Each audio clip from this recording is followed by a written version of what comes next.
Can I actually figure out what's going on with Ontario tuition fees right now? If you're a student or a parent in Ontario, chances are you're scratching your head, trying to make sense of the costs. Tuition fees have been a hot topic for years, and it seems like every time you turn around, there's another change or another debate. So, let's dive in and figure out what's really going on.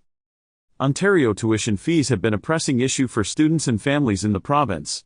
The cost of higher education is a significant burden for many, and it's not uncommon for students to graduate with a substantial amount of debt. The question on everyone's mind is, what's driving these costs up? Is it the universities themselves, or is it something more systemic? The central problem is the recent changes, or lack thereof, in Ontario tuition fee policies. In 2019, the provincial government froze tuition fees for 2 years, which was seen as a relief for many students. However, this freeze has had its own set of consequences.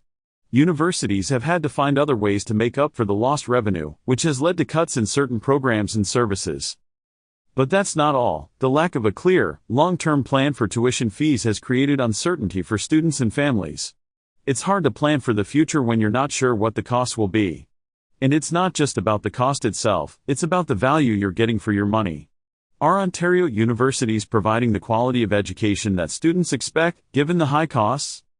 Some students have argued that the tuition fee freeze didn't go far enough, while others have said it went too far. The reality is, there's no easy answer. Tuition fees are a complex issue, and there are valid arguments on both sides. What's clear, though, is that something needs to be done to address the financial burden on students. The Ontario government has been exploring different models for tuition fees, including a potential shift to a more income-contingent repayment system. This would mean that students would only start repaying their tuition fees once they're earning a certain income. It's an interesting idea, but it's still in the early stages of discussion.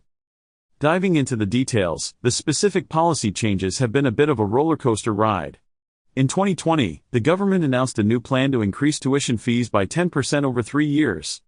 However, this plan was met with widespread criticism from students and universities. The government then backtracked, announcing a revised plan that would keep tuition fees frozen for another year. Government decisions like these have a direct impact on students' financial burdens. When tuition fees go up, students have to find ways to make up for the extra cost. This can mean taking on more debt, working part-time jobs, or sacrificing other expenses. It's a tough situation, and it's one that's affecting students across the province. The good news is that there are people working hard to find solutions.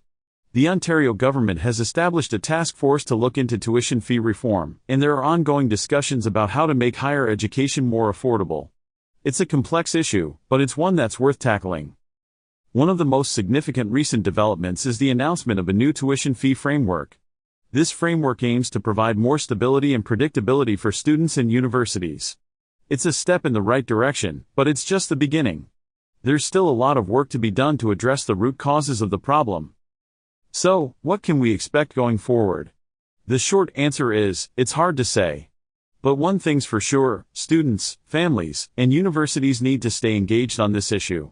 We need to keep the conversation going and work together to find solutions. To sum it up, Ontario tuition fees are a complex issue with no easy answers. However, by staying informed and engaged, we can work towards a more affordable and sustainable system. If you're a student or a parent, your voice matters, so share your thoughts and experiences with us in the comments below. If you've been affected by the changes in Ontario tuition fees, we'd love to hear your story. Share your thoughts and experiences in the comments below, and don't forget to subscribe for more updates on student finance. We're here to help you navigate the complex world of tuition fees and student finance, and we're committed to bringing you the most up-to-date information. Thanks for watching.